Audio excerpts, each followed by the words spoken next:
Hi hello నమస్తే, welcome to Navata TV. నేను మీ పవన్.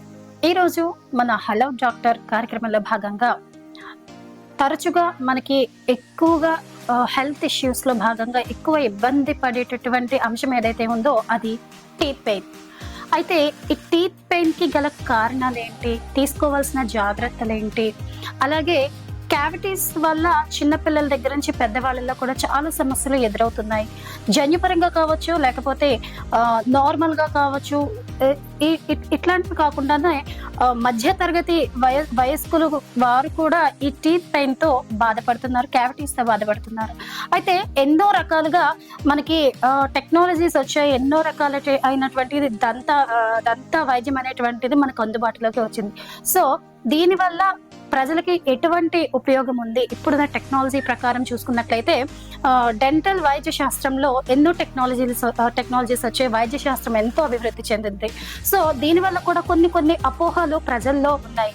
వాటన్నిటి అవగాహన గురించి ఈ రోజు మన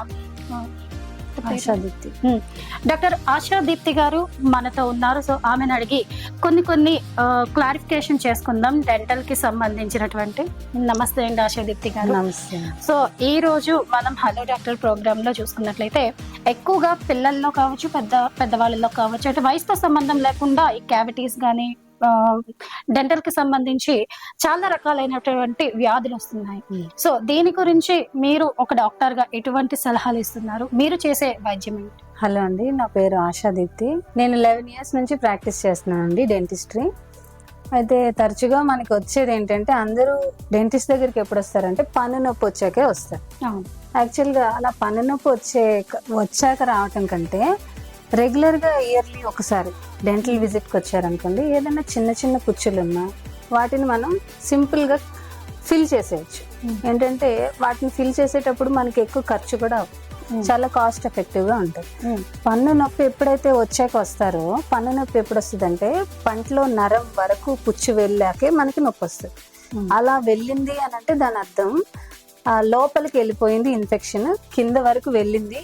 ఇక దానిని ఫిల్లింగ్ పెట్టి దాన్ని ఏం చేయలేం. దానికి ఏంటంటే రూట్ కెనాల్ అనే ప్రొసీజర్ చేయాల్సి వస్తుంది. తెలియకుండా ఎక్కువ నొప్పి భరిస్తారు. డెంటిస్ట్ దగ్గర వచ్చాక వాళ్ళకి ఏం నొప్పి రాదు. యాక్చువల్ గా భయానికి కొంతమంది రారు. అందుకని ఇలా కాకుండా చాలా ప్రివెంటివ్ మెజర్స్ ఉన్నాయండి. ఫర్ ఎగ్జాంపుల్ పిల్లల్ని తీసుకున్నాం. పిల్లల్ని ఎవ్రీ ఇయర్కి ఒకసారి తీసుకొచ్చారు అనుకోండి డెంటల్ విజిట్ కి, ఏమన్నా పుచ్చులు పడే ఛాన్సెస్ ఉన్నాయా? కొంతమంది పిల్లలకి చాలా ఎక్కువ కేరీస్ వచ్చే ఛాన్సెస్ ఎక్కువ ఉంటాయి. అలాంటి వాళ్ళకి మనం ఎర్లీగా ట్రీట్మెంట్ ఇవ్వచ్చు, అంటే ప్రివెంటివ్ ట్రీట్మెంట్స్ చేయొచ్చు. ప్రివెంటివ్ ట్రీట్మెంట్స్ అంటే మన పన్ను ఎలా ఉంటదంటే ఇలా కొండలు, ఎత్తు, వ్యాలీ, ఇలా ఇర్రెగ్యులర్ గా ఉంటుంది, జిగ్జాగ్ షేప్ లో ఉంటుంది. సో ఏమన్నా పిల్లలు ఇప్పుడు ముందు కాలంలో తినేవాళ్ళు ఏం తినేవాళ్ళు? పప్పుండలు, జంతికలు అలాంటివి తినేవాళ్ళు. ఇప్పుడు పిల్లలు తినే డైట్ అంతా వచ్చేసి డిఫరెంట్ సాఫ్ట్ డైట్, అస్సలు హార్డ్ అనేది లేదు.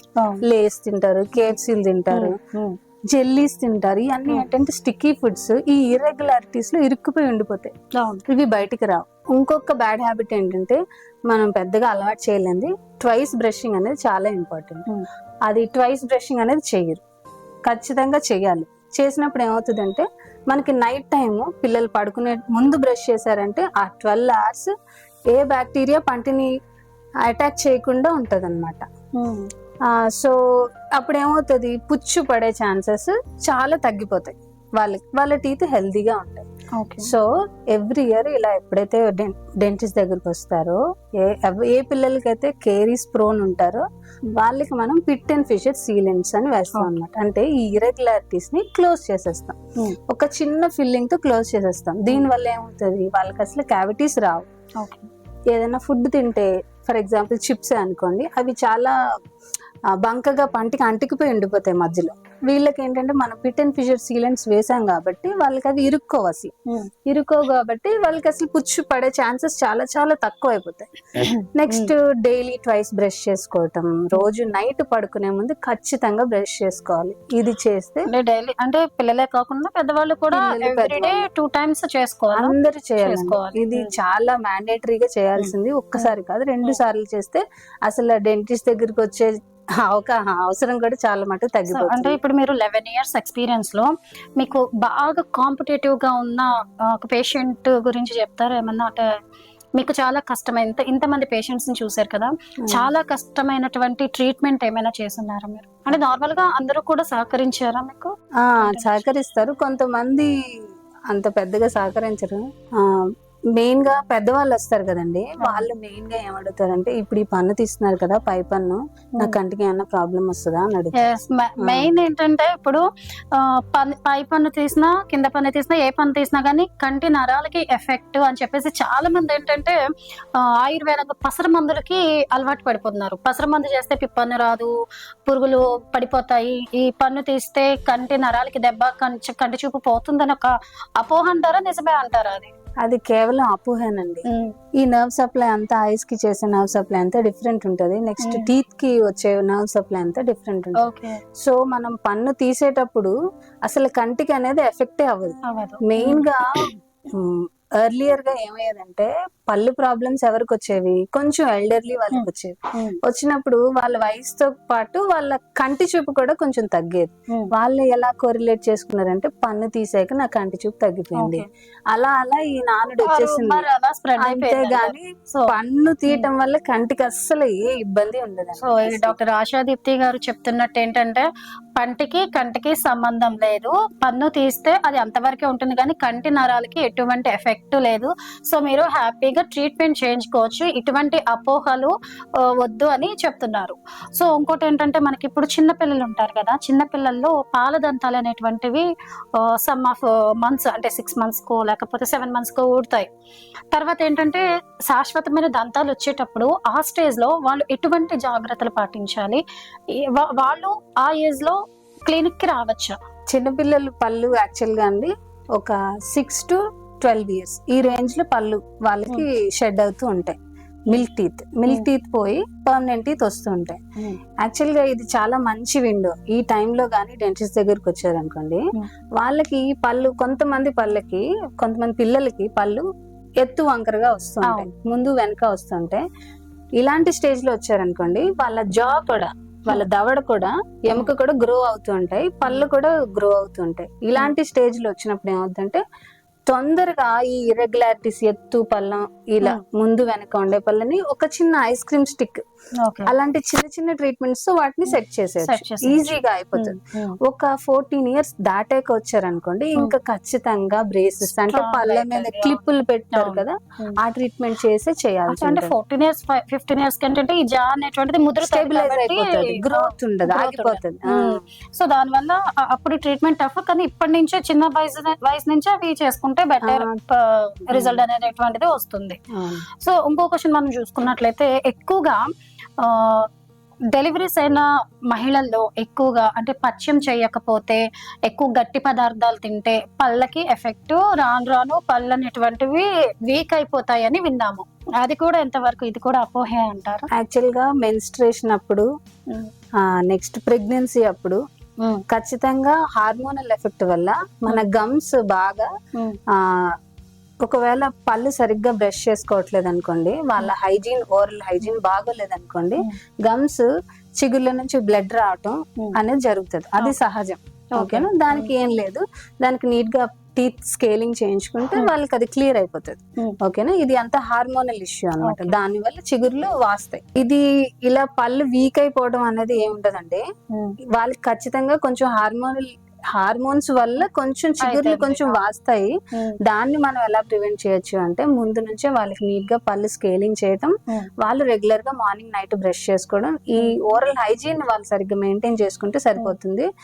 ఎప్పుడైతే వాళ్ళ పళ్ళు సరిగ్గా బ్రష్ చేసుకోరో, మన నోట్లో పాచి ఉండిపోతుందో, ఆ పాచిలో చాలా బ్యాక్టీరియా ఉంటది. ఈ బ్యాక్టీరియా ఏం చేస్తదంటే, మన పన్ను అనేది బోన్ లో ఉంటదండి, ఓకేనా? బోన్ లో ఉంటది. ఈ బోన్ లో మన పన్నులా ఉన్నప్పుడు దాని చుట్టూ చిగుర్లు ఉంటాయి కవర్ చేసి.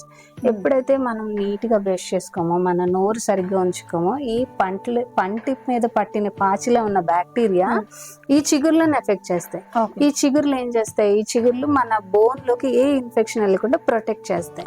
ఎప్పుడైతే ఈ చిగురు ఇన్ఫెక్ట్ అవుతుందో, ఈ బోన్ దెబ్బతింటది, అంటే ఈ బోన్ నెమ్మదిగా వీక్ అవుతూ వస్తుంది.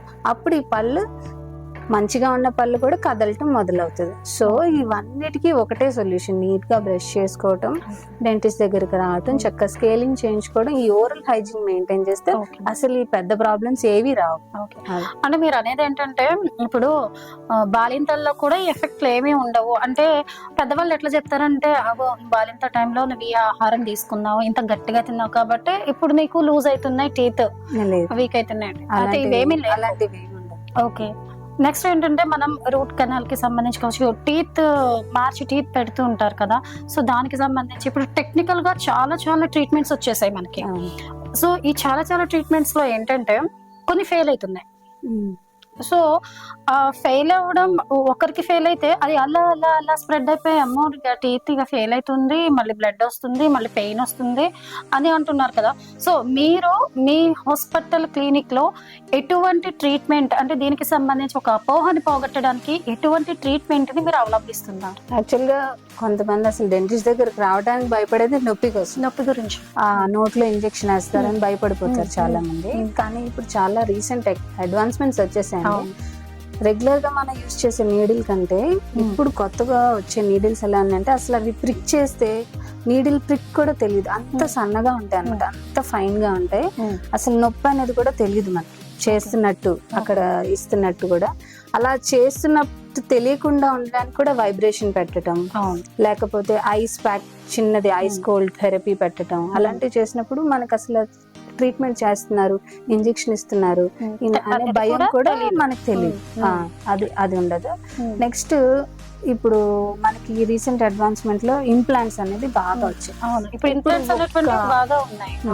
ఒక్క పన్ను లేదనుకోండి, యూజువల్ గా ఏం చేసేవారు ముందు ఆ పక్క 2 పళ్ళని కొంచెం తగ్గించి, అంటే హెల్దీ పళ్ళని సపోర్ట్ తీసుకోవాలి కాబట్టి ఆ రెండింటిని తగ్గించి ఒక పన్ను లేకపోతే 3 క్యాప్స్ పెట్టాల్సి వచ్చేది ఒక బ్రిడ్జ్ లా. ఇప్పుడు అలా కాదు, చక్కగా ఏ పన్ను అయితే మిస్ అయిపోయిందో ఆ పన్నుకే చక్కగా మనం ఇంప్లాంట్ అనేది పెట్టుకోవచ్చు. ఓకేనా, ఇక్కడ ఒక పన్ను లేదనుకోండి, దానికి ఇంప్లాంట్స్ అనేది చక్కగా స్క్రూ లాగా అది బోన్ లో పెట్టేసుకొని ఒక 3 months అలా వదిలేస్తే దాని చుట్టూ చక్కగా గట్టి పడుతుంది బోన్. గట్టి పడినప్పుడు మన న్యాచురల్ పంటితో మనం ఎలా తినగలమో అలానే అంత బలంగా ఉంటాయి ఇంప్లాంట్స్. ఇది అయిపోయినాక మళ్ళీ పెయిన్ కిల్లర్స్ ఇస్తారా, లేకపోతే పెయిన్ ని అనుభవించాలి? లేదు మేడం, డెంటల్ ప్రొసీజర్ అంతా చేసేది అనెస్థీషియా ఇచ్చే చేస్తాం. అంటే ఆఫ్టర్ అనెస్థీషియా కూడా మనం 5 days ఖచ్చితంగా యాంటీబయాటిక్స్, పెయిన్ కిల్లర్స్ ఫాలో చేస్తాం. సో దాని వల్ల అయితే అంటే ఈ పెయిన్ కిల్లర్స్ యూజ్ చేయడం వల్ల పెయిన్ మనకి తెలియదు. సో ఆఫ్టర్ దట్ అంతా నార్మల్ అయిపోతుంది. సో ఇంకో విషయం ఏంటంటే మేడం, ఇప్పుడు డెంటల్ ఇష్యూస్ అనేటువంటివి జెండర్ ఈక్వాలిటీ లేకుండా, ఏజ్ ఈక్వాలిటీ లేకుండా ప్రతి ఒక్కరికి వస్తుంది. అంటే ఒకప్పుడు అయితే చిన్నపిల్లలు లేదా వృద్ధులు, కానీ ఇప్పుడు మీడియం ఏజ్ వాళ్ళకు కూడా దీంతో సఫర్ అవుతున్నారు. అంటే వాళ్ళకుండే ఆహారపు అలవాట్ల వల్ల వస్తుందా అంటే ఇది వరకు అంటే జెన్యున్ పరంగా కూడా మన ఇళ్లలో జెన్యున్ పరంగా ఎవరికైతే వస్తుందో వాళ్ళకి రావచ్చు, కానీ ఇప్పుడు అలా లేదు. మొత్తం ఈక్వాలిటీ అందరికీ కూడా ఈ డెంటల్ ఇష్యూస్ అనేది కామన్ అయిపోయింది. సో దీనికి ఏంటి రీజన్ అంటే జంక్ ఫుడ్ వల్ల, వాళ్ళు తీసుకునే ఆహార పదార్థాల అలవాట్ల వల్ల ఇలా ఇటువంటి ఇదంతా మన లైఫ్ స్టైల్ చేంజెస్ అండి. ఓకే, ఇప్పుడు మనం ఏంటంటే ఇప్పుడు నేను మెయిన్ గా నేను చెప్పేది ఏంటంటే ఖచ్చితంగా 2 సార్లు బ్రష్ చేసుకోవాలి అంట. ఇప్పుడు మనం మిడ్-నైట్ బిర్యానీలు ఇవన్నీ తింటాం అంటే మనం అలా 9 o'clock కి బ్రష్ చేసేసుకున్నాం అనుకోండి, ఇంకా బ్రష్ అయిపోయాక ఇంకేం తినకూడదు. ఇంకేం తినకుండా 12 hours విండో అలా వదిలేయాలి. అప్పుడు మన టీత్ నీట్ గా ఉంటాయి కదా. అలా కాకుండా ఇప్పుడు మన లైఫ్ స్టైలే మారిపోయింది. నెక్స్ట్ మనం ఏవి హార్డ్ ఫుడ్ తినం, ఫస్ట్ ఆఫ్ ఆల్ అంతా సాఫ్ట్ ఫుడ్ తింటాం, ఏం తిన్నా. సో ఈ సాఫ్ట్ ఫుడ్ ఏంటంటే పళ్ళ మధ్యలో ఇరుక్కొని ఉండిపోతుంది. నెక్స్ట్ ఈ ఓరల్ హైజీన్ సరిగ్గా మెయింటైన్ చేయక ఈ ఏదైతే చిన్న ఫుడ్ పార్టికల్ ఉండిపోతుందో, నెక్స్ట్ ఈ కోకోకోలా, ఈ కూల్ డ్రింక్స్ వల్ల ఏంటంటే మన పళ్ళంతా ఎసిడిక్ అయిపోతుంది అండి. పంటి మీద ఇనామిల్ బాగా వీక్ అయిపోయి చాలా తొందరగా పుచ్చు రావడానికి అవకాశం ఉంటుంది. మెయిన్ గా చిన్న పిల్లలకి ముద్దు చేయడానికి పెద్దవాళ్ళు ఏం చేస్తారు, పెద్దవాళ్ళు అంటే గ్రాండ్ పేరెంట్స్, మెయిన్ గా చాక్లెట్ కొనివ్వటం, కూల్ డ్రింక్ కొనివ్వటం. ఎక్కువగా అయితే గ్రాండ్ పేరెంట్స్ లోనే గారాబం అన్నది ఈ ఎక్కువ గారాబం చేయటం వల్ల అవును చిన్నప్పటి నుంచి వాళ్ళని మనం స్పాయిల్ చేసేస్తున్నాం. అవును వాళ్ళు చిన్నప్పుడు పాడైపోతున్నాయి, పెద్దయ్యాక కూడా ఇదే వాళ్ళు పాడు అలవాటు, ఈ చేసేసుకుంటున్నారు. అలవాట్లు కంటిన్యూ అవుతున్నాయి. Continue కాబట్టి అవుతుంది. ఇంకా నన్ను అడిగితే పిల్లల్ని ముద్దు చేయటానికి ఇలాంటి చాక్లెట్లు, స్వీట్, కూల్ డ్రింక్స్ ఇవ్వటం వల్ల వాళ్ళకి ఒక కథ చెప్పటం, వాళ్ళని బయటికి తీసుకెళ్లి తిప్పటం, లేకుంటే వాళ్ళకి ఫ్రూట్స్ పెట్టడం, అలాంటి అలవాటు చేస్తే ఎంతో మంచిది. ఇప్పుడు మీరు చెప్పేది ఏంటంటే పెద్దవాళ్ళు కేర్ తీసుకొని ఇలాంటి వాటికి పిల్లల్ని దూరం ఉంచితే ఆ హ్యాబిట్ ఎదిగక కూడా మంచిగా ఉంటుంది, టీత్ కూడా మంచిగా ఉంటాయి అని చెప్పి మీరు అంటున్నారు. సో మీరు అంటే మీది వైబ్ డెంటల్ స్టూడియో అన్నారు కదా, సో ఈ వైబ్ డెంటల్ స్టూడియోలో మీరు ఎంతమంది మేనేజ్మెంట్ ఉంటారు, ఎలా మీరు స్టూడియోని అదే హాస్పిటల్ ని ఇచ్చేస్తున్నారు, రన్ చేస్తున్నారు? మా క్లినిక్ లో ఇద్దరు అసిస్టెంట్స్, ఒక రిసెప్షనిస్ట్, నెక్స్ట్ నేను డాక్టర్ని, నెక్స్ట్ చీఫ్ డాక్టర్ నేను, ఇంకా కన్సల్టెంట్ డాక్టర్స్ మాకు ఒక 6-7 మెంబర్స్ ఉంటారు. 6-7 మెంబర్స్. అంటే ప్రతి ఒక్కరు కూడా ఇంతే కేర్ గా ఉంటారా? ఇంతే. ఇప్పుడు మనకి పేషెంట్ వచ్చారు అని అంటే వాళ్ళకి ఎంత కన్జర్వేటివ్ ట్రీట్మెంట్ అంటే, ఇప్పుడు అసలు ఒక రూల్ ఉంటదండి, ఏంటంటే మనం చేసే ట్రీట్మెంట్ మంచి పంటిని అస్సలు ఎఫెక్ట్ చేయకూడదు. ఓకేనా? ఎంత వీలైతే అంత కన్జర్వేటివ్ గా చేయాలి. నా అప్రోచ్ కూడా అదే. ఇప్పుడు ఒక పేషెంట్ ఒక పుచ్చుతో వచ్చారనుకోండి, ఆ పుచ్చు మట్టుకే ట్రీట్మెంట్ చేసి పంపించాలి, అంతేగాని దానికి ఎక్సెసివ్ గా చేసేసి దాన్ని ఇంకా రూట్ కెనాల్ వరకు పంపించేసేలా చేసి ఇలాంటి ట్రీట్మెంట్స్ కాకుండా, ఫర్ ఎగ్జాంపుల్ ఇప్పుడు చూడండి, ఇప్పుడు మనకి రూట్ కెనాల్ అయ్యింది అనుకోండి, ట్రీట్మెంట్ రూట్ కెనాల్ అయ్యాక ఖచ్చితంగా క్యాప్ వేయాలి అని చెప్తారు. ఖచ్చితంగా క్యాప్ వేయాల్సిన అవసరం కొంతమందికి ఉండదు. ఓకే, ఎలా అంటారు? అంటే మాక్సిమం ఇప్పుడు క్యాప్స్ మాత్రం వేసేస్తున్నారు, ప్రతి డాక్టర్ వేస్తున్నారు. ఇప్పుడు మీరు చెప్పేది ఏంటంటే క్యాప్స్ వేయక్కర్లేదు అంటున్నారు. కొన్ని పేషెంట్స్ కి అంత అవసరం పడదు. ఎందుకంటారు? ఎలా? ఎందుకంటే వాళ్ళ పుచ్చు మరీ ఎక్స్టెన్సివ్ గా లేదనుకోండి, మరీ ఎక్కువగా లేదనుకోండి, వాళ్ళకి ఏంటంటే మనం ఫిల్లింగ్ పెట్టి ఆపేయచ్చు ఆ పంటికి. అలాంటి వాళ్ళకి అలా ఆపేయచ్చు. నెక్స్ట్ ఇంకొంతమందికి ఏంటంటే మిగిలిన మంచి ఇనామిల్, మన బాడీలో అన్నిటికంటే స్ట్రాంగెస్ట్ పార్ట్ ఇనామిల్ అండి. మన పంటి మీద ఉండే లేయర్ ఇనామిల్, అది స్ట్రాంగెస్ట్.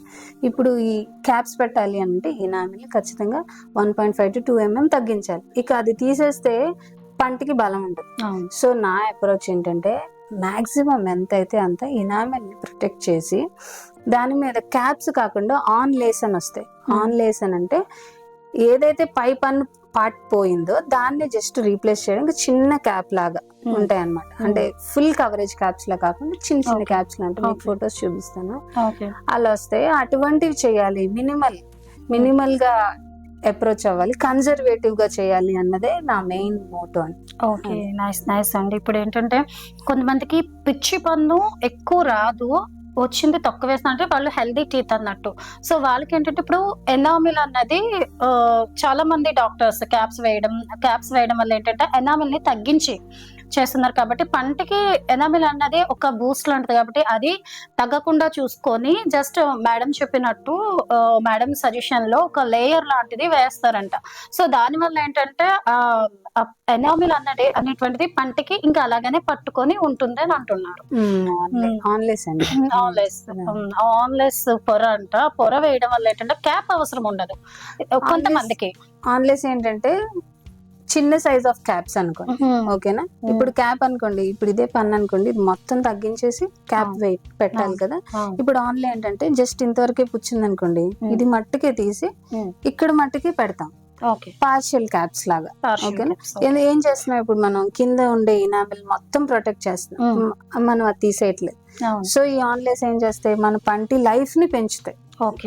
ఎందుకంటే ఇనామిల్ తీయలేదు కాబట్టి అది మన లాంజివిటీని పెంచి ఇంకా ఎక్కువ రోజులు హెల్తీగా ఉండొచ్చు, వాటిని చక్కగా వాడుకోవచ్చు. ఇంకోటి ఏంటంటే ఎక్కువగా మనం డెంటల్ డాక్టర్ దగ్గర చూస్తున్నది పన్ను వేస్తారు కదా, ఇప్పుడు రూట్ కెనాల్ చేసుకున్నప్పుడు ఏంటంటే వాళ్ళు దూద్ పెట్టేస్తారు, దూద్ పెట్టాక తర్వాత ఎక్కువ ఐస్ క్రీమ్ తినమని సజెస్ట్ చేస్తారు. అవును కదా. అవునండి. సో ఈ ఐస్ క్రీమ్ తినడం సజెషన్ అన్నది ఎంతవరకు కరెక్ట్? మనం తినేదే వాటి వల్లే వస్తది. అంటే నేను అనుకునేది పెరిగేది దాని వల్ల, విరిగేది దాని వల్లే అంటారు. అలా కాదండి. యాక్చువల్ గా పన్ను తీసాక ఏమవుతుందంటే, పన్ను తీసాక అక్కడ బ్లడ్ క్లాట్ అవ్వాలి, రక్తం గడ్డు కట్టాలి.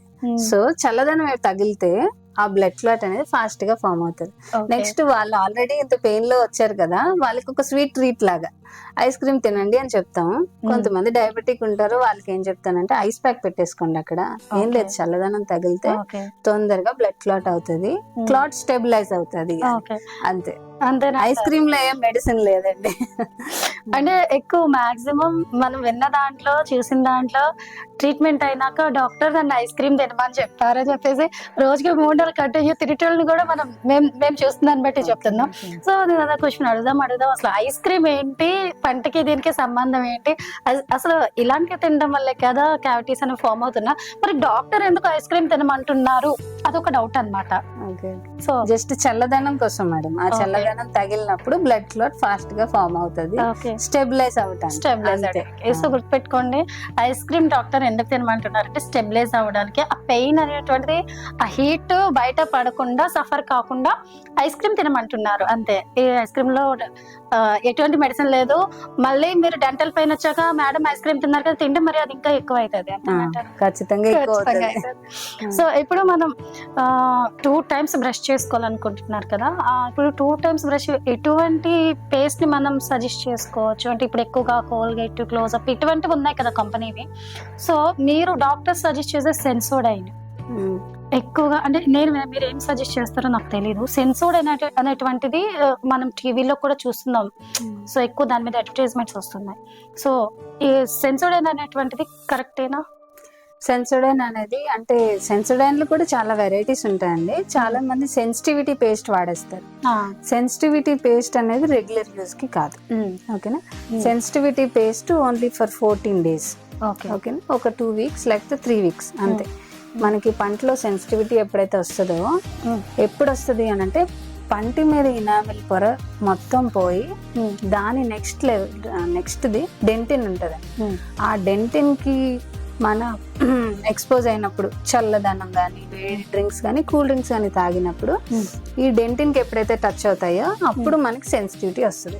అయితే ఈ సెన్సిటివిటీ రావడానికి డెంటినల్ ట్యూబ్యూల్స్ అని చిన్న రంధ్రాలా ఉంటది.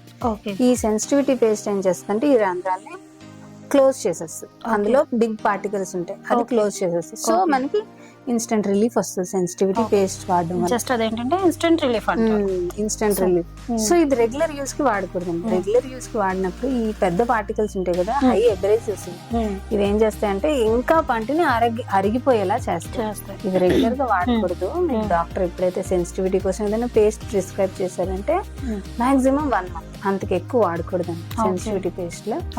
మనం ఏంటంటే మనం ఏదైనా పేస్ట్ వాడినప్పుడు అందులో ఫ్లోరైడ్ శాతం చూసుకొని అది వాడచ్చు. మాక్సిమం ఎంత ఫ్లోరైడ్ ఉండాలంటారు ఒక పర్సన్ కి చూడాలండి? ఓకే. సో ఇంకా మొత్తంగా చూసుకున్నట్లయితే డెంటల్ కి సంబంధించి చాలా ఇన్ఫర్మేషన్ ఇచ్చారు. ఇంకొకటి ఏంటంటే మనం ఇప్పుడు పిల్లల్ని చూసుకుంటే వాళ్ళు ఇప్పుడు మన దగ్గర మంచిగా ఉన్నా సరే వాళ్ళు బయటకు వెళ్ళిపోయినప్పుడు మనం చూడం. స్కూల్లో కూడా ఇప్పుడు కొన్ని క్యాంటీన్స్ ఉన్నాయి, వాళ్ళు కూడా చాక్లెట్స్, బిస్కెట్స్ అన్ని అమ్మేస్తూ ఉంటారు. వీళ్ళు తినేస్తూ ఉంటారు. స్ట్రిక్ట్ రూల్ ఏమంటారు పిల్లల విషయంలో? స్ట్రిక్ట్ రూల్ ఇక దాన్ని మనం కంట్రోల్ చేయలేమండి. పిల్లల్ని అసలు ఫుడ్ విషయంలో మనం కంట్రోల్ చేయలేం కాబట్టి ఒకటి చేయొచ్చు, ఏంటంటే మార్నింగ్ నైట్ బ్రషింగ్ కంపల్సరీ పెట్టి ఏది తిన్నా సరే, ఎనీథింగ్, ఒక చిన్న చాక్లెట్ తిన్నా సరే నోరు ఒకసారి పుక్కిలించుకొని ఊసేయాలి. ఖచ్చితంగా చేయాలి. ఒక్కసారి పుక్కిలించినప్పుడు ఏమవుతుందంటే నోట్లో ఏవైతే ఫుడ్ పార్టికల్స్ స్టక్ అయి ఉండిపోతాయో అవి క్లియర్ అయిపోతాయి ఒకసారి. నెక్స్ట్ ఈ ఫుడ్ పార్టికల్స్ వల్ల మన నోట్లో ఎసిడిటీ పెరుగుతుంది. సో ఇంకోటి గార్గిలింగ్ చేసేటప్పుడు కూడా మేము మెడిసిన్స్ ఇస్తున్నారు, అంటే గార్గిలింగ్ వాటర్ లాంటిది ఒక రకమైనటువంటి బ్లూ కలర్ షేడ్ లో ఉంటుంది. మౌత్ వాషెస్ అవి ఎంతవరకు మంచిది అంటారు? Mouth washes, alcohol mouth washes అయితే వాడకూడదండి, రెగ్యులర్ యూజ్ కి కాదు. అవి ఓన్లీ డాక్టర్ ప్రిస్క్రైబ్ చేస్తారు కొన్ని రోజులు వాడటానికి. ఏదైనా ప్రొసీజర్ స్కేలింగ్ లేకపోతే ఏదైనా చేశాక ఒక 5 రోజులు వాడండి, లేకపోతే ఒక వారం రోజులు వాడండి అని డాక్టర్స్ చెప్తారు. ఓకే. అలా అంతేగాని రెగ్యులర్ గా మౌత్ వాషెస్ వాడటం అనేది సేఫ్ కాదు. ఓకే. ఈ మౌత్ వాషెస్ లో ఆల్కహాల్ ఉంటుంది. ఈ ఆల్కహాల్ ఏం చేస్తుందంటే మన నోటిని డ్రై చేసేస్తుంది. ఓకే. మన నోరు ఎప్పుడైతే డ్రై అయిపోతుందో క్యావిటీస్ రావటానికి చాలా ఆస్కారం పెరిగిపోతుంది. ఓకే. ఇప్పుడు స్మైలీ డిజైనింగ్ అంటే అని చెప్పారు కదా, సో స్మైలీ డిజైనింగ్ అంటే ఏమిటి, మీరు ఏ విధంగా దానికి ట్రీట్ చేస్తారు? స్మైల్ డిజైనింగ్ అంటే చాలా పెద్ద టాపికే. ఇప్పుడు కొంతమంది చూడండి ఎత్తుపళ్ళు ఉంటాయి, కొంతమందికి ఎత్తుపళ్ళు, నెక్స్ట్ ఎగుడు దిగుడు ఉంటాయి, కొంతమందికి చాలా మైనర్ డిఫరెన్సెస్ ఉంటాయండి. ఈ ముందు 2 పళ్ళే కొంచెం ఒకటి దాని మీద ఒకటి ఉండి అది ఒక్కటే ఉంటాయి. బాగా కొంచెం ఒక 10 months గ్యాప్ ఉంది అని అనుకోండి, వాళ్ళకి చక్కగా బ్రేసెస్ పెట్టి నీట్ గా మనం అలైన్ చేయొచ్చు పళ్ళు. అంటే ఒక షేప్ లో. ఎన్ని రోజులు ఆ ట్రీట్మెంట్, ఎన్ని రోజులు? అది 10 months పడుతుందండి. ఇలా కాకుండా ఇన్స్టెంట్ గా కావాలి, నాకు వెంటనే కావాలి రిజల్ట్స్ అని అనుకుంటే వాళ్ళకి ఇన్స్టెంట్ గానే చేయొచ్చు. మనం ఏంటంటే పంటి మీద ఒక చిన్న పొర, ఒక 0.8 mm అలా కొంచెం తీసి వాటికి చక్కగా స్మాల్ క్యాప్స్, వెనియర్స్ అంటారు, అవి పెట్టి చక్కగా స్మైల్ ట్రీట్మెంట్ చేయొచ్చు. 1 month అంటే సెట్ అవుతుందా? 1 month అవసరం లేదండి దానికి. ఇట్ ఈస్ 2 days లో అయిపోతుంది ఆ ట్రీట్మెంట్. ట్రీట్మెంట్ కాదు అంటే వాళ్ళది క్యూర్ కావడానికి ఎన్ని మంత్స్ పడుతుంది స్మైల్ డిజైన్ లో? స్మైల్ డిజైన్ లో అంటే చాలా మంది మంత్స్ ఇయర్స్ బ్రేసెస్ అయితే మేడం ఖచ్చితంగా 10 months అయితే ఖచ్చితంగా ఉండాల్సి ఉంటుంది. 6 to 10 months ఖచ్చితంగా ఉండాల్సి ఉంటుంది. అవి కాకుండా మనకి ఇన్స్టెంట్ గా చేయించుకోవాలి ట్రీట్మెంట్ అని అనుకుంటే కూడా మనకి చాలా ఆప్షన్స్ ఉన్నాయి. అందులో వెనియర్స్ చాలా బెస్ట్ ఆప్షన్. ఎటువంటి ట్రీట్మెంట్ అంటారు వెనియర్స్ అన్నిటి? వెనియర్స్ వచ్చేసి కాస్మెటిక్ ప్రొసీజర్ మేడం. సర్జరీ లాగా? సర్జరీ కాదండి. కొంతమంది పళ్ళు చాలా ఎల్లోగా ఉంటాయి. బాగా ఎల్లోగా ఉన్నప్పుడు వాళ్ళకి కాన్ఫిడెన్స్ లెవెల్స్ చాలా తక్కువ ఉంటాయి. అలాంటి వాళ్ళు నెక్స్ట్ పబ్లిక్ అపియరెన్స్ ఇచ్చేవాళ్ళు, వాళ్ళు చాలా కన్సర్న్ ఉంటది వాళ్ళకి, ఆ పళ్ళు ఎల్లోగా ఉన్నాయి అని సరిగ్గా స్మైల్ చేయలేరు. అటువంటి వాళ్ళకి ఏం చేస్తామంటే ఈ పంటి మీద చిన్న పొర ఒక 0.8 mm తగ్గిస్తాం, పై లేయర్ కొంచెం తీసేసి నీట్ గా వాళ్ళ ఫేస్ కి, వాళ్ళ ఐస్ కి మ్యాచ్ అయ్యే, వాళ్ళ స్కిన్ టోన్ కి మ్యాచ్ అయ్యే షేడ్ కరెక్ట్ గా చూసి పెడతాం. అప్పుడు ఏమవుతుంది, ఇది చాలా సింపుల్ ప్రొసీజర్, చాలా ఫాస్ట్ గా అయిపోతుంది, ఇన్స్టెంట్ రిజల్ట్స్ ఉంటాయి. ఇదేంటంటే more of cosmetic. Next patient చాలా కాన్ఫిడెన్స్ బూస్ట్ అవుతుంది ఇలాంటి ట్రీట్మెంట్స్ వల్ల. అంటే ఇవి చార్జెస్ ఎట్లా అంటే, చాలా మంది ఏంటంటే చాలా కాస్మెటిక్ సర్జరీ అంటే చాలా కాస్ట్ కూడుకున్నది అని చెప్పేసి మిడిల్ క్లాస్ వాళ్ళు డ్రాప్ అవుట్ అవుతారు. సో అంతే కాస్ట్లు ఉంటాయా? ఎక్కువ అంత కాస్ట్ అంటే మేడం ఇందులో కూడా చాలా ఆప్షన్స్ ఉంటాయి. కాస్ట్ ఎఫెక్టివ్ ఆప్షన్స్ ఉంటాయి, ప్రీమియం ఆప్షన్స్ కూడా ఉంటాయి. ఫర్ ఎగ్జాంపుల్ డెంటల్ ఇంప్లాంట్సే అనుకోండి, డెంటల్ ఇంప్లాంట్స్ లో కూడా 3 types ఉంటాయి. Middle east system, Korean system, American system. ఓకేనా? అన్నిట్లోని ఈ 3 టైటానియం యూజ్ చేస్తారు. టైటానియం ఇంప్లాంట్సే వస్తాయి అన్ని. ఈ మిడిల్ ఈస్ట్ అనుకోండి, ఈ మిడిల్ ఈస్ట్ సిస్టమ్ వచ్చేసి 20,000 కి మనం ఇంప్లాంట్ పెట్టచ్చు. మిడిల్ ఈస్ట్ అయితే. కొరియన్ సిస్టమ్ అనుకోండి, ఈ కొరియన్ సిస్టమ్ ఒక 35,000, 30 to 35,000 లో చేయొచ్చు. ఈ అమెరికన్ సిస్టమ్ కి వెళ్ళేసరికి 60,000 to 80,000 అలా ఉంటుంది. దీని స్పెషాలిటీ ఏంటంటే ఈ అమెరికన్ సిస్టమ్ ఏంటంటే ఇది ఎప్పటి నుంచో ఉంది, చాలా రీసెర్చ్, చాలా ఎక్కువ రీసెర్చ్ ఉంది వీటి మీద. సో ఈ ఇంప్లాంట్స్ వల్ల ఏమేమి ఎఫెక్ట్స్ ఉంటాయి, ఏం అడ్వాంటేజెస్, ఏం డిసడ్వాంటేజెస్, వీటి మీద చాలా ఎక్కువ రీసెర్చ్ ఉంది. నెక్స్ట్ వాళ్ళు యూజ్ చేసే టైటానియం చాలా మంచి పర్సంటేజ్ యూజ్ చేస్తారనమాట. Depending on the titanium percentage, వాళ్ళు యూజ్ చేసే క్వాలిటీని బట్టి, గ్రేడ్స్ ని బట్టి కాస్ట్ ఉంటది అనమాట. అంటే గ్రేడ్స్ ని బట్టి అమెరికన్ క్వాలిటీస్ కాస్ట్ కూడా ఉంటుంది. మనకి అలా కాస్ట్ గురించి పెద్దగా ఆలోచించక్కర్లేదు, ఎవరికి తగ్గట్టు వాళ్ళకి అన్ని ఉన్నాయండి. ఈ మిడిల్ ఈస్ట్ ఈ 20,000 ఇంప్లాంట్స్ ఏంటంటే రీసెర్చ్ కొంచెం తక్కువ ఉంటది, యూజ్ చేసే టైటానియం గ్రేడ్ కొంచెం తక్కువ ఉంటది, అది డిఫరెన్స్. అంటే ఇప్పుడు మీరు ఇందాక మనం టాపిక్ డైవర్ట్ చేసేసాము. మనం ఇప్పుడు ఇది బ్రేస్ మీరు చెప్పారు కదా, స్మైల్ డిజైన్, సో అది పెయిన్ఫుల్ ట్రీట్మెంట్ అంటారా? పెయిన్ఫుల్ కాదండి, అనెస్థీషియా కూడా పెద్దగా అవసరం ఉండదు. పంటి మీద ఒక లేయర్, చిన్న లేయర్ తీస్తాం కదా, ఇది అసలు painless procedure. Okay. So final గా మరి ఇప్పుడు జనరేషన్ ఎట్లుందో మీకు తెలుసు, మనకి తెలుసు, చూస్తున్నాం కూడా. ఎక్కువగా మూవీస్ థియేటర్ లోని అక్కడ ఇక్కడ ఏది పడితే అది జంక్ ఫుడ్, బర్గర్లు, పిజ్జాలు, వాట్ ఎవర్ ఏదైనా కానీ వాళ్ళు ఎక్కువ తీసేసుకుంటున్నారు. జంక్ ఫుడ్ కి బాగా అలవాటు పడిపోయి హోమ్ ఫుడ్ కి దూరం అవుతున్నారు. సో అందరికి తెలిసిన విషయమే అది. సో దాని ద్వారా వేరే వేరే కాకుండా, అంటే వేరే వేరే డిసీజెస్ కాకుండా ఈ టీత్ మీద ఎక్కువ ఎఫెక్ట్ పడుతుంది. కాబట్టి మరి పిల్లలకి, వాళ్ళ పేరెంట్స్ కి, ఇప్పుడు జనరేషన్ యూత్ కి మీరు ఇచ్చే సలహాలు చెప్పండి. నేను ఇచ్చే సలహాలు అంటే నేనైతే ఎంఫసైజ్ చేసేది ఒకటేనండి, మార్నింగ్ నైట్ ఖచ్చితంగా బ్రష్ చేసుకోవాలి. ఏదైనా తిన్నాక ఒకసారి నోరు పుక్కిలించుకోవాలి. నెక్స్ట్ మనం ఏదైనా ఫుడ్ తీసుకున్నాక అట్లీస్ట్ ఒక 3-4 hours అన్న బ్రేక్ ఇవ్వాలి. కంటిన్యూస్ మంచింగ్ అనేది మంచిది కాదు. కంటిన్యూగా తింటూ ఉండకుండా కొంచెం ఒక 4 hours గ్యాప్ ఇస్తూ ఉంటే బాగుంటుంది. నెక్స్ట్ కొంతమంది చాలా ఎక్కువగా బ్రష్ చేసేస్తారు, వాళ్ళు మంచి చేసుకుంటున్నారు అనుకుంటారు కానీ యాక్చువల్గా దానివల్ల ఎక్కువ హార్మ్ జరుగుతూ ఉంటుంది. So twice daily 2 minutes. Checkup కి కూడా ఎన్ని మంత్స్ కి రావాలి? 6 months కి ఒకసారి, 6 months అట్లీస్ట్ 1 year కి ఒకసారి అన్న వస్తే మనకు పుచ్చు పడి ఆ పుచ్చు ప్రోగ్రెస్ అవడానికి 6 months పడుతుందండి. అందుకనే ఎవ్రీ 6 months కి ఒకసారి వస్తే ఏదైనా న్యూ కేరీస్, ఏదైనా పుచ్చు స్టార్ట్ అవుతుంది అని వెంటనే చూసి మనం వెంటనే ట్రీట్ చేసేయచ్చు. అది సింపుల్ గా చాలా తక్కువ డబ్బుల్లో అయిపోతుంది. మనం నొప్పి వచ్చినంత వరకు వెయిట్ చేసామంటే ట్రీట్మెంట్ కాస్ట్ పెరుగుతుంది, నొప్పి పెరుగుతుంది.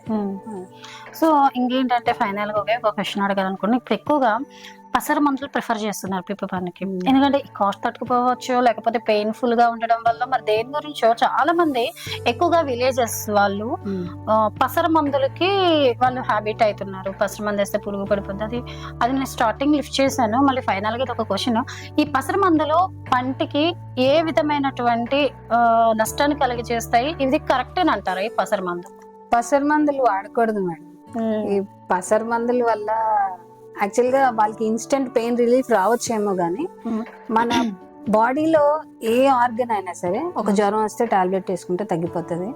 అలా ప్రతి ఆర్గన్ కి మనం అలా ట్రీట్ చేసుకోవచ్చు. కానీ ఒక్క పంటికి మాత్రం అలా మందులు వేసుకుంటే ఏమి ఇర్రివర్సిబుల్ డ్యామేజ్ అవుతుంది పంటిది ఎప్పుడు. ఓకేనా, దీన్ని టాబ్లెట్స్ తో క్యూర్ చేయలేము. ఏదైనా పుచ్చు పడింది అని అనుకుంటే, పుచ్చు అయింది అనుకుంటే ఖచ్చితంగా దాన్ని ట్రీట్మెంట్ చేయాలి. అంటే మనం మాన్యువల్ గా ఆ పుచ్చు ఏదైతే ఉందో తీసేసి ఫిల్లింగ్ చేసుకుంటే అది బాగవుతుంది. ఈ పసర మందుల వల్ల మనకు ఆల్రెడీ పాడైపోయిన పన్ను మళ్ళీ రాదు. సో వాళ్ళకి అపోహ ఏంటంటే, నేను ఇందా చెప్పాను కదా, కన్ను ఒకటి మెయిన్ ప్రాబ్లం అయితే ఈ పసర మందు చాలా తక్కువగా అవుతుంది. 20 రూపీస్ 30 రూపీస్ కి పసర వేసేస్తున్నారు, 50 రూపీస్ కి పసర వేసేస్తున్నారు. సో దాంతో ఇన్స్టెంట్ గా పెయిన్ రిలీఫ్, అంటే జస్ట్ ఆ టైంలో దీని గురించి పచ్యాలు కూడా చాలా ఎక్కువగానే చూస్తున్నాం మనం. సో ఇదేంటంటే కరెక్ట్ వే కాదని అంటున్నారు పసర మందు. కరెక్ట్ కాదండి. ఈ పసర మందులు అన్ని ఏంటంటే ఆ నిమిషానికి నొప్పి రిలీఫ్ ఇస్తాయేమో గానీ ఆ పంటలో వచ్చిన ప్రాబ్లం అలాగే ఉంటది. ఇంకా ఆ పన్ను అలా పుచ్చిపోతూనే ఉంటది. ఇంకా ఆ పన్ను తీసేసే అవసరం పడుతుంది తర్వాత. కాబట్టి మీరు ఏదన్నా డెంటల్ ఇష్యూ ఉంటే వెంటనే మీ దగ్గరలో ఉన్న డెంటిస్ట్ దగ్గరికి వెళ్తే చాలా మంచిది. అంతేగాని ఇటువంటి వాటి మీద రిలే అవ్వకపోవటం బెటర్, చాలా మంచిది.